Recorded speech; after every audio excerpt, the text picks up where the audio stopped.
call you something don't make you that. Influence enables you to act on what they call you effectively. One of the things I pray for all the time, I never prayed to be famous. I never prayed to be famous. I never prayed to be a public figure. I never even wanted any of that. I prayed to be effective. Because the thing that I don't want to be is not effective. Are you hearing what I'm saying? And so when you start talking about influence, let's define influence. Influence is the capacity to have an effect on the character development, or behavior of someone or something, or effect itself, like the influence of television violence. It could be a thing, it could be a person, but it makes you effective at producing change. It's influence. It's quantifiable. You can measure your impact. And I was thinking about sometimes when I was younger, I'd have dreams, and there'd be somebody chasing me, or I'd be in a fight with somebody, and I'd be punching them, but it had no effect. Anybody have those kind of dreams where you just couldn't get that good one in, you know? And then you thought you landed it, but it just turned into nothing. That's a nightmare. I'd wake up almost screaming. Or you're running, but you can't get up any speed. You can't get up any traction. Some people live their lives like I had my dream. They punch without impact. They run without gaining ground. They expend energy, but they see no results. In order to have impact, God has to give you influence in the eyes of the people. And that's something that God has to do. Because you cannot control how people see you. I don't care if you change your hair, change your dress, change your clothes, get more degrees than a thermometer, spin all around, do whatever you want to do. You cannot control how people see you. God can control how people see you. And so God says, I'm going to control how they see you for my glory.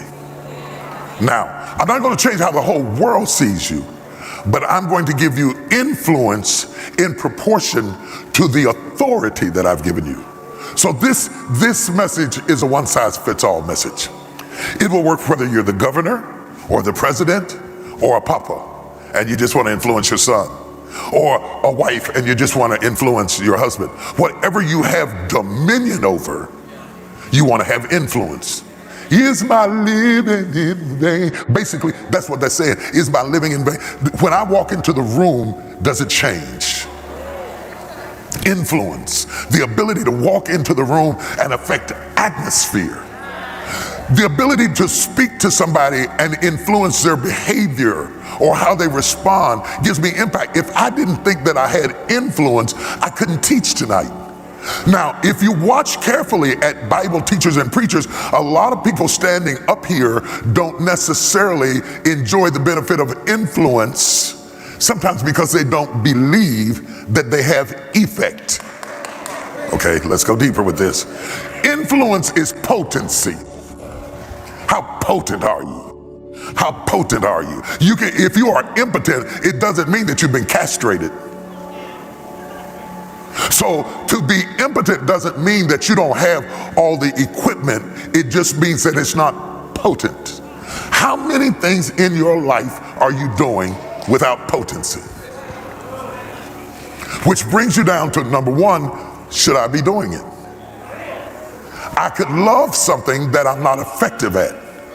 And if I'm not effective at it, then I should enjoy watching other people doing it and leave it alone. Because I only have time to do things where I am effective. Okay, I don't know whether I have as much time as I have money, but because I don't know how much time I got, I know how much money, I don't know how much time I got, but I do know this, I cannot buy more time with money. So the less time you have, the more valuable it becomes. I can't stand for you to waste my time, because my time is valuable to me. I don't want to engage my effort doing things that I am not effective at. And sometimes you have to pray for God to give you the stature that is necessary, not in your eyes, in the eyes of those that you hope to influence. So God created trouble to raise Joshua's influence. Okay, that's where we left off Sunday. God created trouble because how you manage crisis changes how people see you. Okay, so we started talking about the president in Ukraine, and we started talking about how he said, I don't need evacuation, I need ammunition. And all of a sudden that one phrase changed how people saw him. What you say in a storm changes how people see you, changes how they respect you. That's why the enemy's always trying to get you to go off under pressure. Because the enemy knows that if you go off under pressure, you decrease your influence with your hysteria.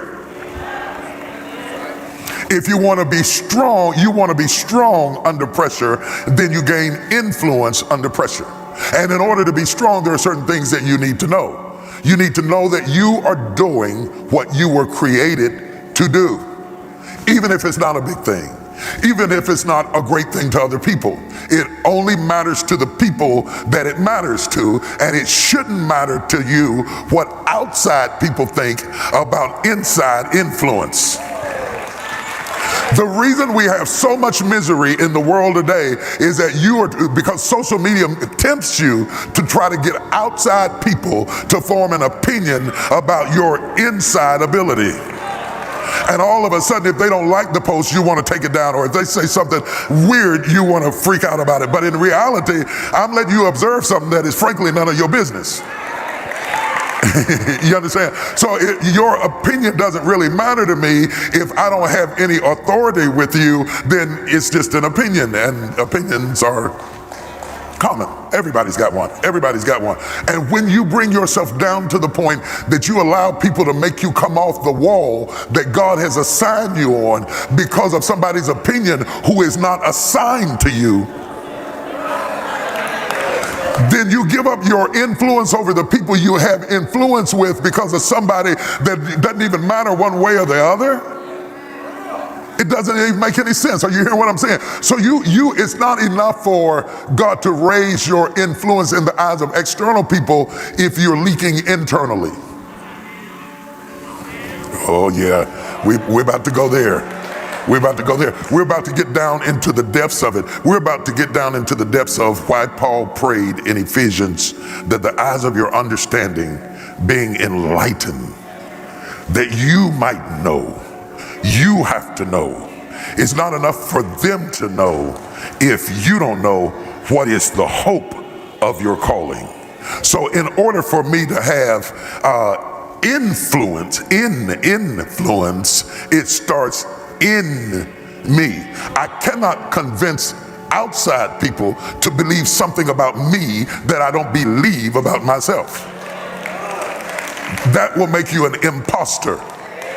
And the stress many of us have right now is that we have imposter syndrome, where we feel like we are living a fake life. And we think that we're living a fake life not because we have inconsistencies, because we all do, but because we are not convinced of our purpose. So Paul prays that the eyes of your understanding may be enlightened.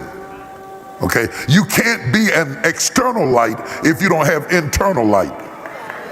That the eyes of your understanding might be enlightened. So before God starts elevating Joshua in the eyes of the people, he talks to Joshua by himself. And he says, as I was with Moses, so shall I be with you. Be strong and very courageous, for I am with thee to deliver thee whithersoever thou goest. Joshua, you have to know you're the man. Then he created the swelling of the Jordan to give an outer display of what he had convinced Joshua of inwardly. So the question tonight for you is, are you convinced? Y'all not talking to me, but I'm talking to you. Are you convinced? Because if you're not convinced, the enemy has already defeated you. You cannot influence where you are not fully persuaded. So Paul prays that the eyes of your understanding might be enlightened, that you might know, not wish, not hope, not think, but that you might know what is the hope of his calling, and what is the riches of his inheritance in the saints, and what is the exceeding greatness of his power to usward who believe. You have to know that. This is my purpose. This is my place. This is my gift. This is what I do. This is what I am. It's not about you knowing it. I have to know it first. Moses, my servant, is dead, God says to Joshua. As I was with Moses, so shall I be with you. Now the people are still wanting Moses, but God says to him, don't worry, I am going to change how they see you, which is going to increase your influence. And somebody watching me tonight, God is getting ready to increase your influence. When the Bible says enlarge your tents and strengthen your stakes, that means God is about to increase your influence. And we shout about it, and that's a wonderful thing, but you need to understand that's going to increase your responsibility. That's going to increase your pressure. That's going to increase your harvest. That's going to increase your return. That's going to increase your haters. That's going to increase your attack. You can't increase in one area and not increase in another. Somebody shout increase. Then you got to be ready for it. If you can't run with the footmen, how shall you contend with the horses? So if you're stumbling right now and all you're running with is footmen and you hollered increase, then when God puts you with the horses, you'll never be able to stand it. You can't have more of this without having more of that. It all connects together. And when God increases your influence, he will also increase your enemies.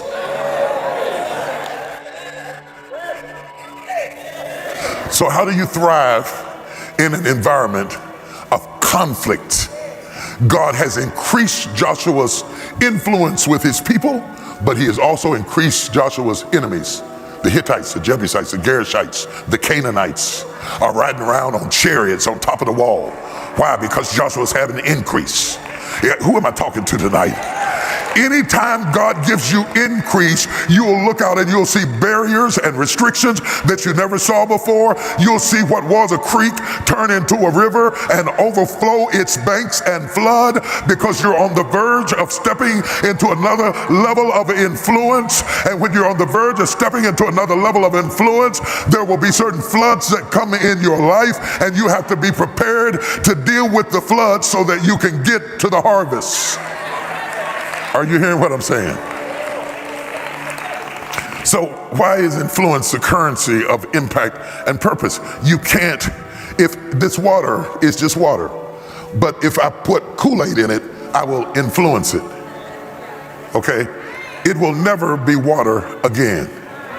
If something as simple as a tablespoon of Kool-Aid will influence this water, how can you live a life where you are being poured into something that doesn't change?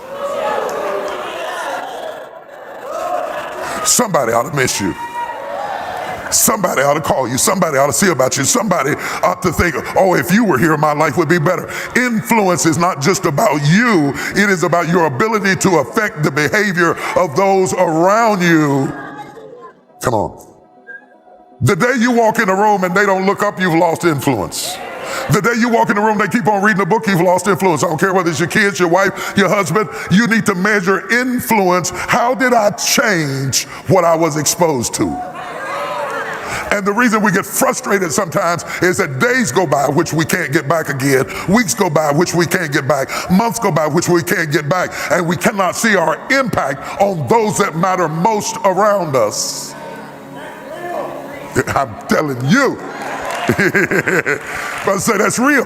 It's hard to come into a situation where it's still just like it was before you got there. If I pour myself into you, you ought to turn into something else. If I pour myself into you, you ought to turn into something else. If I pour my wisdom into you, you ought to turn into something else. Because if you don't turn into something else, it suggests to me that I'm impotent and I have no influence in your life, which leads to frustration because I'm not seeing any result. So that brings us to the question, can influence be increased? Go to Luke 2:52. Some of y'all know exactly where I'm going with this. And Jesus increased in wisdom and stature and in favor with God and man. Jesus increased in wisdom and stature and in favor with God and man. Some people think if you increase with God, you can't increase with man. Oh, come on, I'm gonna talk to the deep folks in here a minute. You running around with all this kind of people. You doing all of this kind of stuff. You doing all of that. They think true holiness is increasing with favor with God and not with man. But Jesus increased with favor with God and somebody shout increase. Okay, if I'm going to increase my influence, I've already told you there's going to be some restrictions, and there's going to be some attacks, and there's going to be some adversities. But as I am exposed to it, God builds up my tolerance to the level of my influence. Oh, is somebody getting anything out of this tonight? God builds up my tolerance to the level of my influence. That's why I don't want to live your life, because I haven't been built up enough to have tolerance to be you. I have tolerance to handle my level of influence. That's why I can't put my mouth on you and what you did, because I don't know what you're going through on your level. Oh, y'all don't hear what I'm saying? It's easy for people to sit back in a cracker box and start talking about somebody on Capitol Hill because you don't have tolerance for the level of pressure they're under. You say, I don't understand. No, you don't understand, so shut up. To the people that God is increasing, don't stop growing because of the attacks. Because the attacks are not worthy to be compared to the glory that shall be revealed in you. Don't stay down low to make other people comfortable. Don't diminish yourself so that you won't make them uncomfortable. Their comfort is not your responsibility. Go ahead and make them uncomfortable and let them say whatever they've got to say, because God is getting ready to increase your influence. Who am I talking to? In fact, you can tell who can grow with you and who can go with you by who gets uncomfortable at your growth. Warning, warning, warning. When you get around people that only liked you when you were down, it's time for one or the other of you to step away from the other, because I refuse to diminish myself another year just so that you will like me.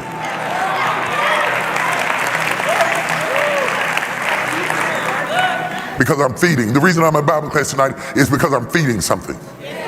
I came to feed something. If I don't feed it, it can't grow. I came to be fed. I didn't come because I didn't have nothing else to do. I didn't come because I don't have other needs. I came because I'm feeding something inside of me that you might not even see yet, but I'm feeding something. I ran into the late Bishop W.W. Smith in Philadelphia, his grandson, and he told me that his grandfather used to tell his father to watch me. I was sitting on the front row about 16 years old. He said, watch that young man, he's going somewhere. How did he know that? I mean, I was there, I couldn't even pay for anything. I was there, I was broke, I was eating sardines and stuff while everybody was going to eat and reading. I was sitting in church when they got back because I didn't have no money. I was just sitting there, but I was feeding something. Your hunger is an indication of your future. I'm gonna say that again for the people in the back. Your hunger is an indication of your future. Have you ever tried to feed somebody who wasn't hungry, or teach somebody who wasn't teachable, or approach somebody who's distracted? The reason you're distracted is because I'm not talking to you. If you find yourself honing in on me with an appetite, your appetite is an indication that I'm feeding something that might not even be visible right now. You might not see it next week. You might not see it next month, but eventually, whatever you feed is going to explode in your life. If you feed envy, you're going to be jealous. If you feed hate, you're going to be a hater. If you feed flesh, you're going to be lustful. Whatever you feed is going to grow. You don't come out on a Wednesday night to show off your dress. If you come out in the middle of the week through all the traffic we have in Dallas and you just got off work but you had to be here, there's something in you that's hungry. Make some noise if I'm talking to the right people.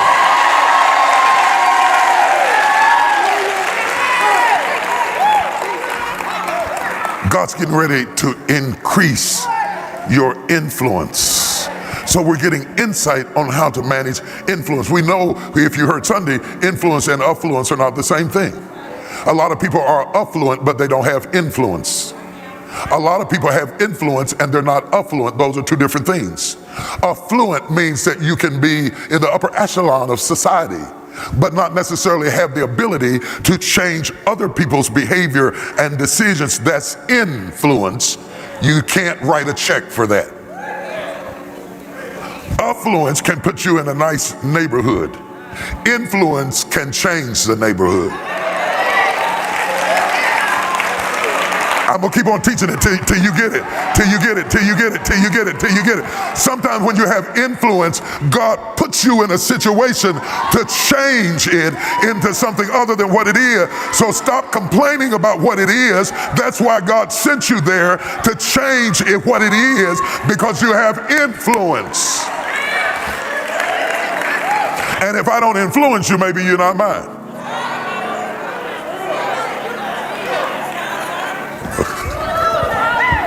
So tonight we're feeding something. I want you to go to 1 Samuel 14, 17 through 29. We're going to have some fun tonight. I feel it. I feel it. I feel the teaching anointing in this building.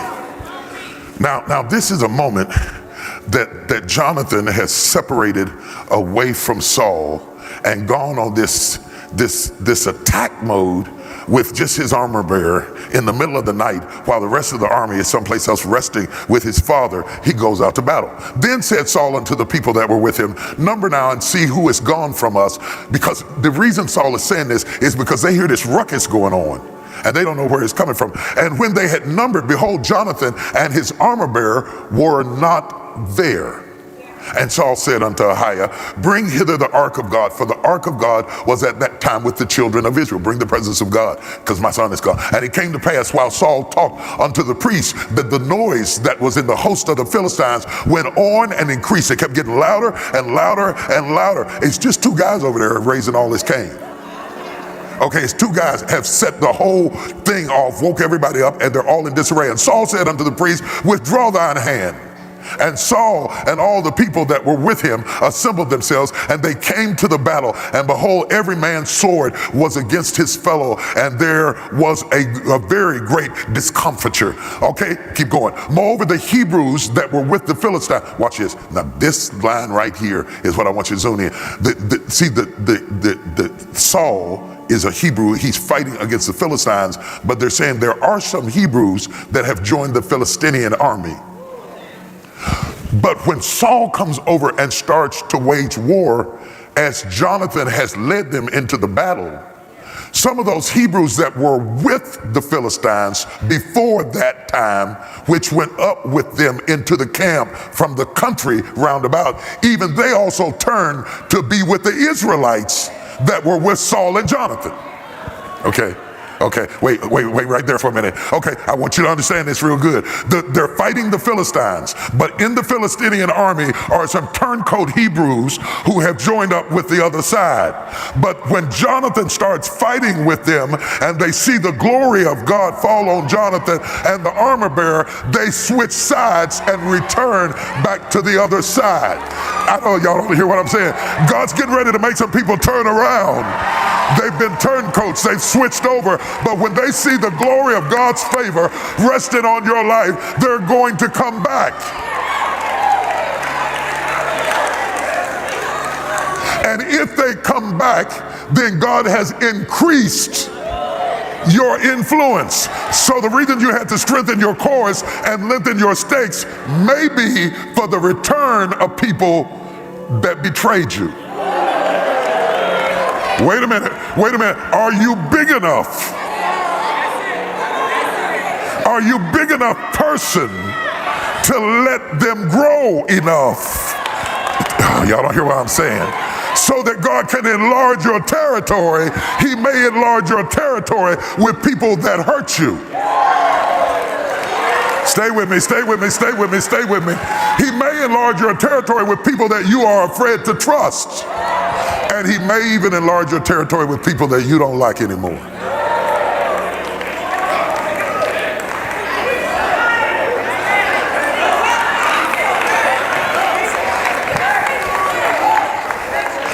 You have to be big enough for the prodigal son to come home.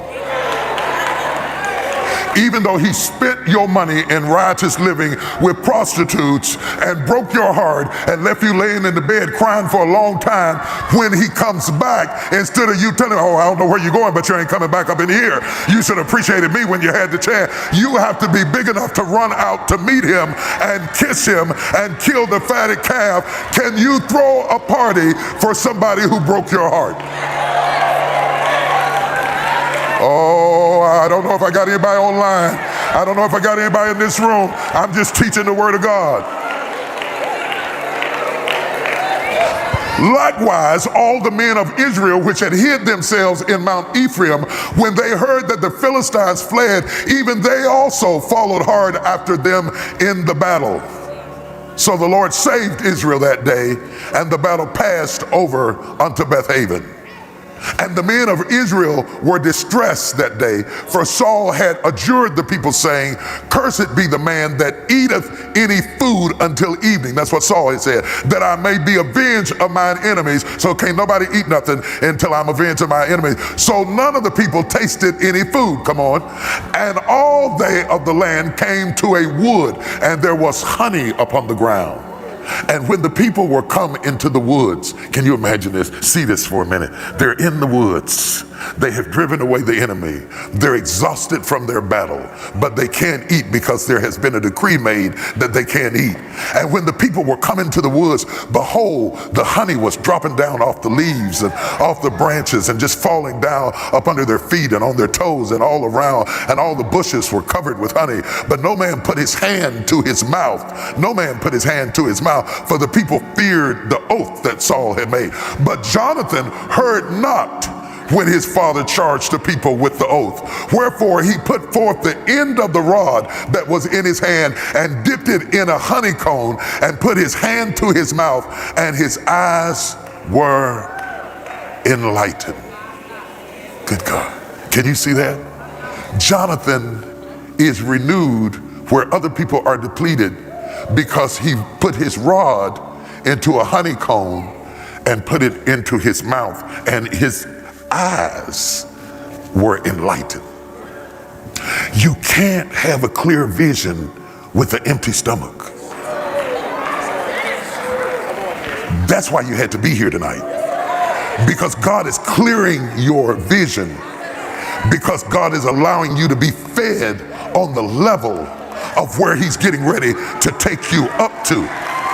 And other people have been passing by the honey and they have not touched it because they're afraid of man. But because you dipped your rod into the honey and you have tasted of the honey, God says, I am going to enlarge your vision. Enlightenment is coming on you because you got something to feed. Look at somebody and say, I got something to feed. I got something to feed. I got something to feed. Type it on the line. I got something to feed. I got something to feed. I got something to feed. I got something to feed. There's something down inside of me. I got something to feed. I got something to feed. I'm talking to somebody. Then answered one of the people and said, thy father straitly charged the people with an oath, saying, cursed be the man that eateth any food this day. And the people were fainting. Then said Jonathan, my father has troubled the land. See, I pray you how mine eyes have been enlightened, because I tasted a little of this honey. And the reason I had to give you this tonight, because whoever I'm teaching tonight, God said he gave you a taste. God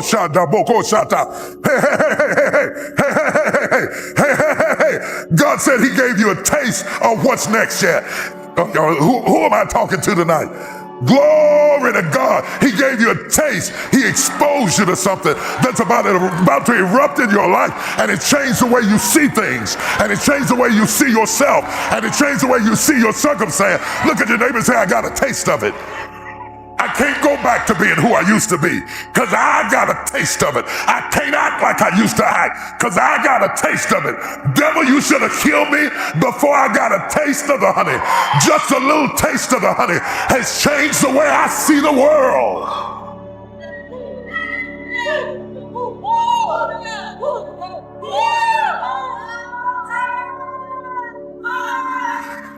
And if you're in here, if there are any haters in here, haters, hear me good. The only reason you're a hater is that you haven't got a taste.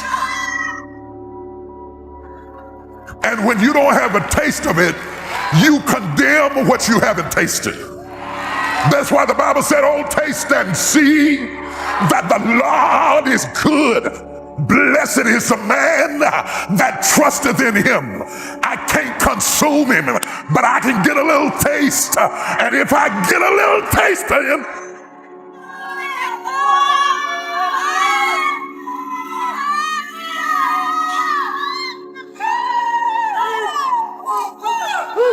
I tasted him, I tasted him, I tasted him, I tasted him. And isn't it funny that what goes in Jonathan's mouth affects his eyes? What you eat affects what you see. If you eat with princes, you will think like kings.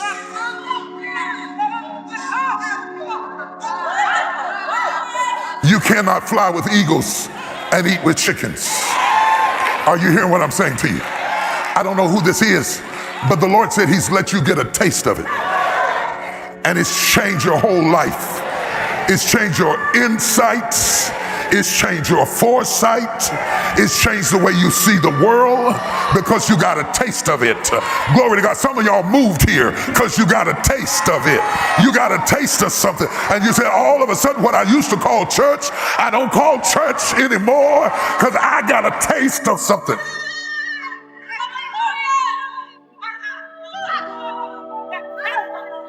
Y'all sit down because y'all gonna make me go too far. This is supposed to be a one-towel sermon. Y'all trying to make it a two-towel sermon. Y'all don't hear what I'm saying to you. Touch your neighbor and tell them something's about to happen in here tonight. Something's about to happen in here tonight. Something's about to happen in here tonight. I got a little taste of honey. I got a little taste. I taste something. I taste something. I taste something that something's about to happen.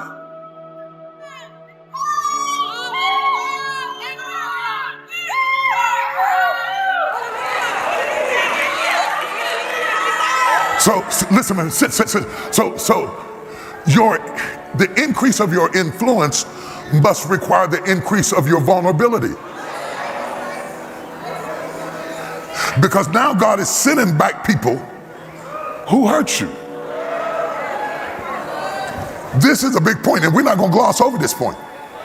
Because if you don't develop the elasticity of heart that allows other people to change, you will diminish your influence down to your mentality.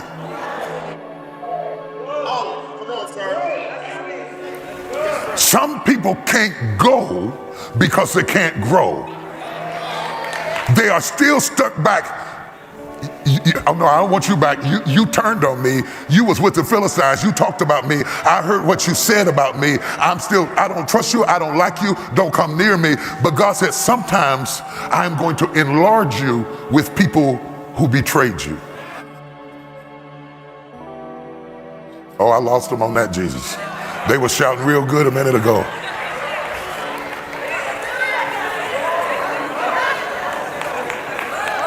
Let me stay there a minute. Since it makes you uncomfortable, let me just sit there a minute. How could you let them back in after they've been with the Philistines? Because it don't make any difference.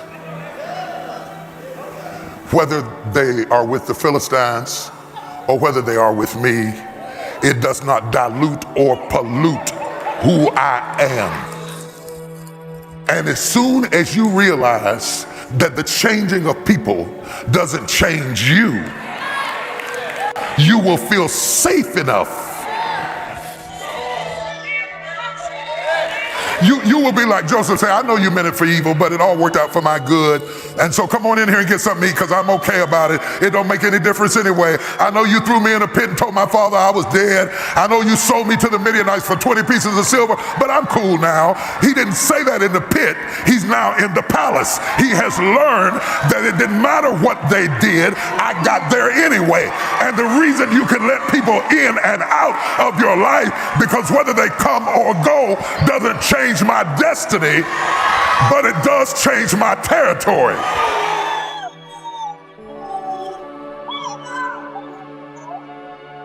You can't change my destiny, but you can enlarge my territory. And if it becomes necessary to forgive you to enlarge my territory, y'all can't handle this. Y'all can't handle this. And the reason God can't give you any more influence is because you're still too petty. And he can't trust you with more influence because you can't get over what the prodigal son did. You love the story of the prodigal son, but you can't get a role in the movie because you would still be mad at him. Where the money? No, you ain't coming back. Where my money? You go back to them hookers and get my money back. They'd have to rewrite the whole Bible because of you. But his father never fully closed the door.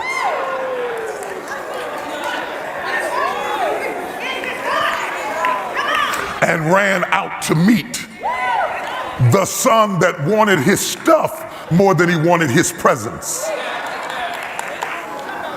How do I get to be this larger person?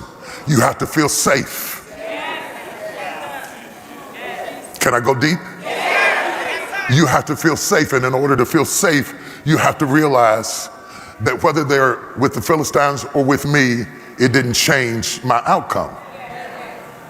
Stop allowing yourself to think that things should have or would have turned out differently if somebody else was there.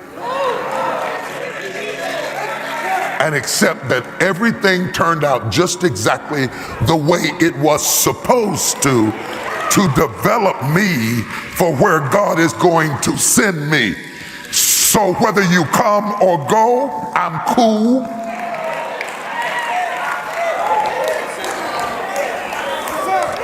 And I am able to love you twice, because if I survive your first one, I can survive your next one.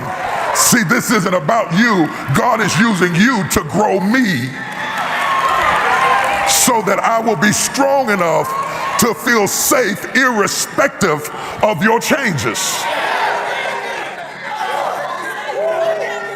Who am I helping tonight? See, you can't. The reason a lot of people don't have influence is because they are inflexible. You can't have massive influence and be massively inflexible. So when you're inflexible, I have to limit your territory. You know, when COVID was on, I was gaining weight. I didn't know it because I didn't have no reason to put on my suits. So I was wearing my jogging stuff, and they were flexible. But when I put on them pants that had a snap on them and a button, they were inflexible and they didn't have room for increase. Come on. If you're gonna have room for increase, you have to be like my gym pants, you have to be flexible. I didn't know I had put on that much weight because I was wearing something that was for where God is getting ready to take you. You can't have a limit on a limitless God. You can't put a snap where God is trying to make you flexible with a band. So all these people that oh God, all you people that I'm preaching to, teaching tonight about the insights on influence, you got to be more flexible, baby. Your little circle got to open up. That little cocoon you in, that little matrix you locked into, where you're comfortable with, is a prison. Me and my four no more is Nellie, Susie, Jane, and Fred. And if it ain't one of them, they ain't getting in. You will never have the influence you could have because you don't have the flexibility to expand and detract. Paul said, I have learned how to abase and abound.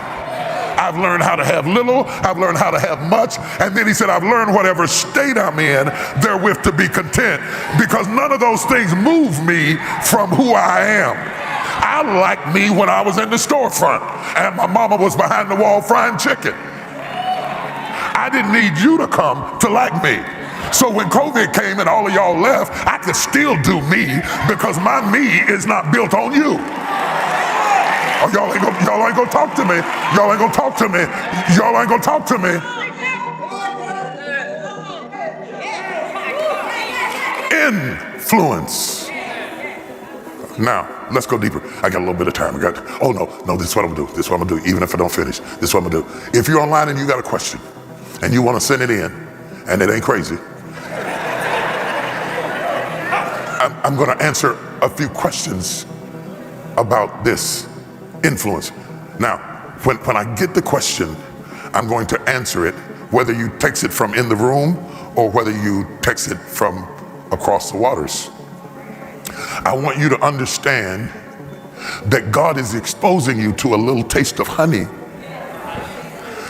so that you can see things differently, so that you can feel safe enough to grow broad enough to function with the level of influence that you need for where God is getting ready to take you. Your inflexibility has diminished your influence down to your comfort level, which is a trick of the enemy to stop you from being like Jesus, who increased in wisdom and stature and favor with God and man. Even on the cross, Jesus is ministering forgiveness to the people who crucified him, because he knew that nothing they did to him would change who he is. So even while he's bleeding, he said, Father, into thy hands I commend my spirit, because this was never about flesh anyway. Glorify me with the glory I had with you before the foundations of the world. Nothing that they did to me detracted from my divinity or who I am. I'm still God. I'm still God. And as soon as you know I'm still God's man, I'm still God's woman, I'm still okay, I still made it with or without you, I can expand or contract and be comfortable. Gideon wants to know, please explain celebrating someone who has hurt you. First of all, Gideon, you have to understand, God celebrates you and you hurt him. So what I'm saying is, and I'm not so much talking about celebrating as the Father did with the Son, as I am saying leaving room for people to grow. You know why, Gideon? Because blessed are the merciful, for they shall obtain mercy. What you give out comes back to you. And when you are inflexible, people will be inflexible with you. And it's only a matter of time before you get to live the story out playing the other role. If you sow mercy, you'll reap mercy. But you can't sow judgment and then when it's you, want mercy. So I'm celebrating not because you fooled me, and not because you made a fool out of me, and not because I didn't see what you did, and not because I like what you did, but I'm celebrating so that I can stay in a space of eligibility to receive grace in my life when I need it. Y'all don't hear what I'm saying? Are y'all hearing what I'm saying? Does a season of loneliness aid in the process of influence? Difficult question to answer because it depends on why are you lonely. And a season of loneliness is a funny thing. It has nothing to do with people.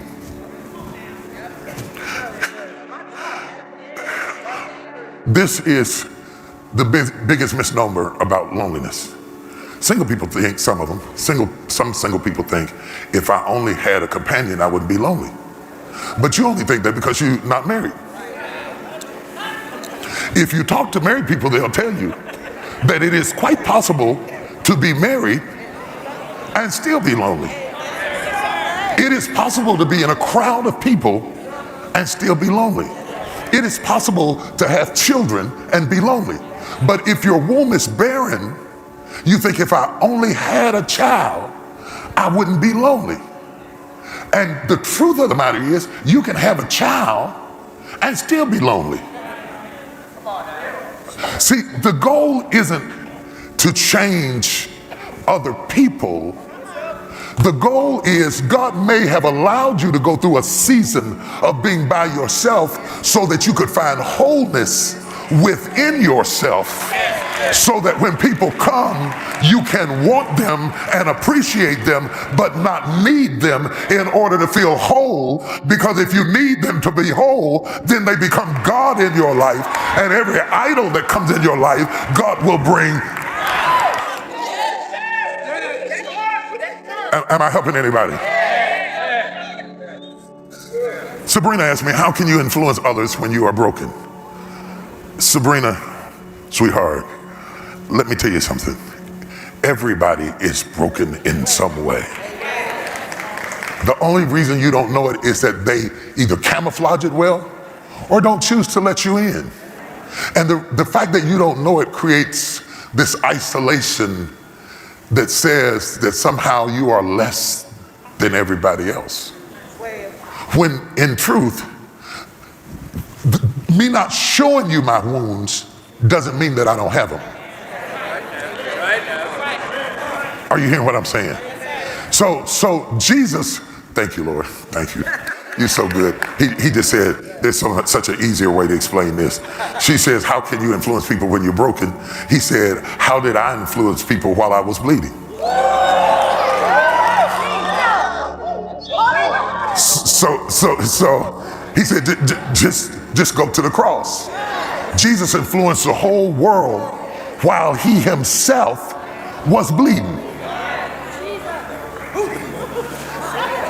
Can I teach this tonight? Everybody's bleeding somewhere. That's what helped me to wholeness. Because I didn't think nobody was broke but me.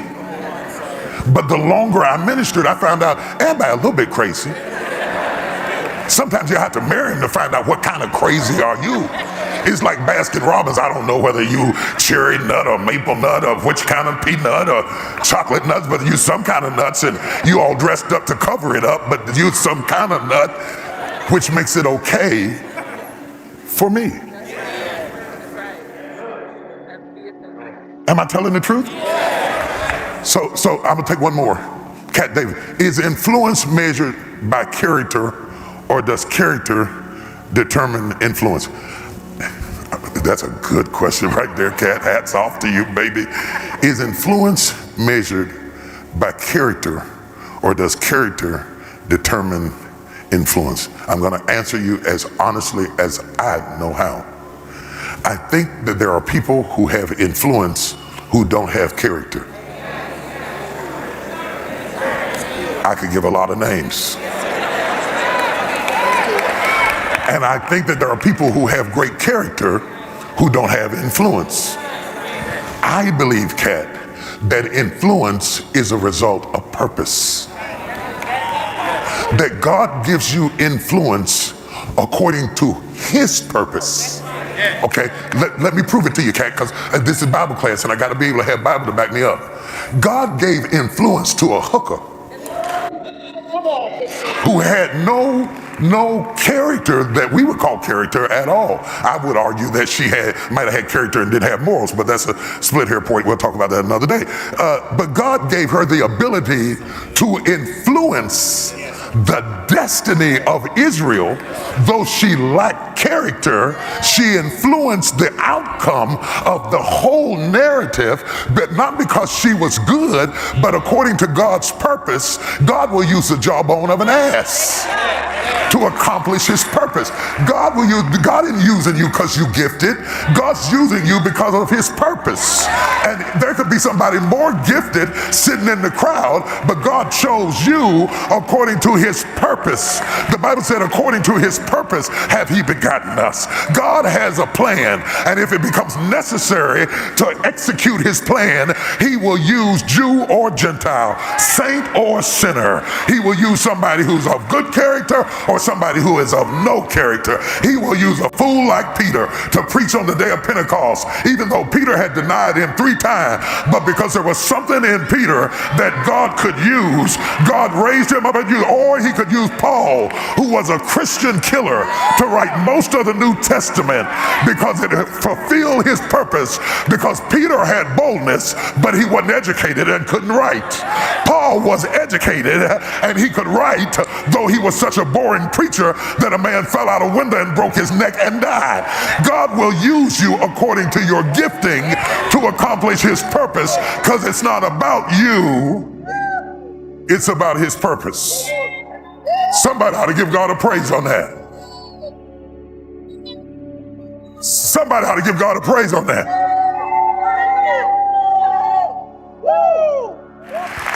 Gloria Anna asked the last question. How do you influence? Y'all enjoying this? Yeah. How do you influence when you are surrounded by the enemy? Oh, Gloria Anna. Sweetheart, listen, I think this is why I like doing questions, because questions let me get right. It's like a prescription. It goes right to a bullseye and helps you to hear what I just taught. Because I just taught this. Irrespective to your environment, you can change the environment. If the environment wasn't evil, why would you need to influence it?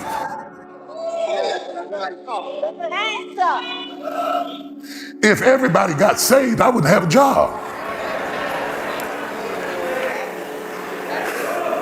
The most successful businesses are built around the biggest problems.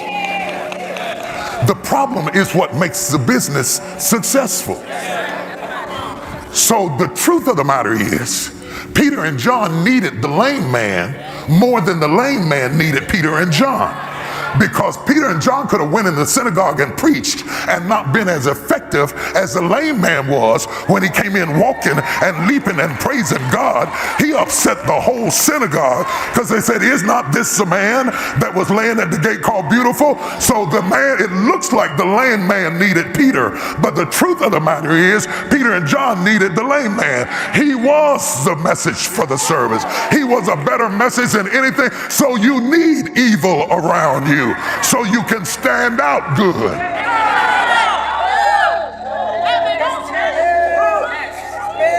Now, Gloriana, in order to receive this, you have to decide that you are enough. You cannot do what I just said until you become determined that you are enough. And Gloriana, you were created in the image and the likeness of God. And you're enough. Or he wouldn't put you in the situation. If you couldn't handle it, it wouldn't happen. You keep delaying your destiny because you think you need them to change, when all God needs is for you to change. Once you know who you are, that settles everything. I can talk to anybody, atheist, agnostic. See, Christians don't get this. They think you should run. Oh, what are you doing with this person? What you doing with that person? I don't think you should be over here. I don't think you should be over there. What does their behavior have to do with my behavior? Let me give you a Bible for it. The Bible said, let the wheat and the tare grow up together. In the last days, I will separate. Don't you separate, I will separate. Lest while trying to get the tare, you also uproot the wheat, because man looks on the outer appearance and God looks on the heart. So some of the people you call sinners might be the ones that welcome you into the pearly gates.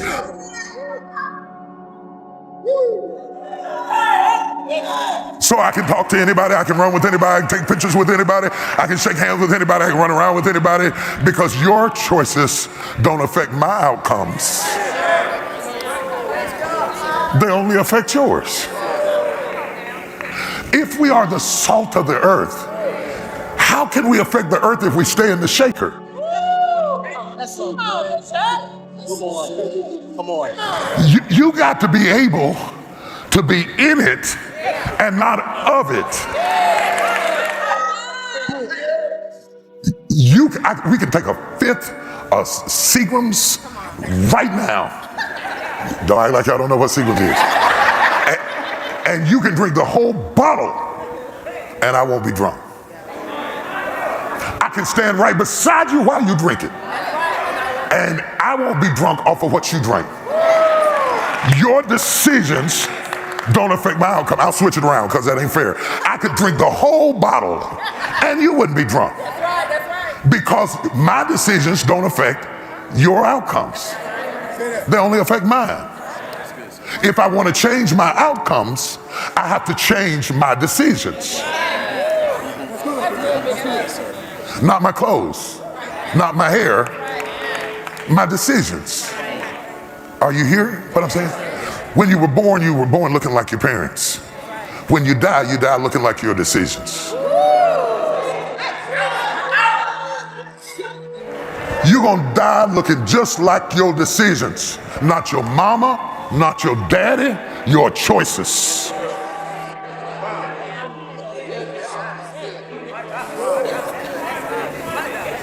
In fact, right now you're starting to look like your choices.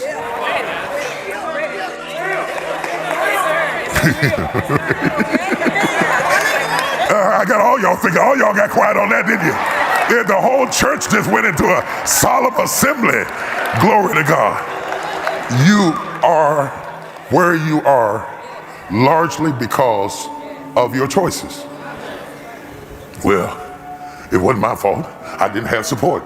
There are a lot of people who got a doctorate that didn't have support, who won marathons without support, who were Olympic finalists without support, who opened up businesses without support, who built cathedrals without support. You decided to allow where you came from to control where you're going. Somebody else used where they came from for fuel to take them where they're going. I'm not criticizing you, I'm trying to help you. Let me close with this story, because I didn't get finished, but that's okay. I wasn't trying to finish. This one drunk, town drunk, got somebody pregnant and the mama had twins. And twins grew up in the city. And one boy was drunk just like his daddy. They came up to him and said, "Why are you an alcoholic?" He said, "Because my father was." And they found the other twin who would never take a drink and said, "Why don't you drink?" He said, "Because my father was an alcoholic." Do y'all hear what I'm saying to you? One son allowed who his father was to affect him negatively. The other boy with the same dad and the same genes said, "I'll never be that. After seeing what it did to my dad, I don't want that." Most people I have met who were exceptional in many different ways, whether it's athletes or whether it's acting in some way, were broken, wounded, yes, sir, hurt, exceptionally. You don't launch forward exceptionally if you are not pulled back exceptionally. Take a bow and arrow. The further you pull it back, the farther it's going to shoot. If you have been greatly pulled back, you have an opportunity to launch extremely forward. Do you hear what I'm saying? Who am I talking to tonight? Now, this is what I know. This is what I know. This, she said, "You know a lot." This is what I know. God wouldn't give you this taste of honey tonight if he wasn't trying to open your eyes in some way. What area of your influence is God talking to you about tonight that you yearn to be more effective at? And God is talking to you. It's not your fault that the situation exists. But if you allow the situation to change you, that's your fault. See, boats don't sink because water's around them. They only sink when water gets in them. So God says, when you pass through the water, I'll be with you. When you go through the flood, I'll be there. When you go through the fire, I'll be with you. 1,000 may fall at that right there. 10,000 may fall at that left side. It shall not come nigh thee. You worried about stuff that's none of your business. It does not control your outcome. Now God is getting ready to give you influence. And your influence is increasing. You can't get to where God is trying to take you and be worried about what somebody said about you, or who left you, or who didn't raise you, or who didn't love you, or who didn't support you, because that bitterness contaminates you.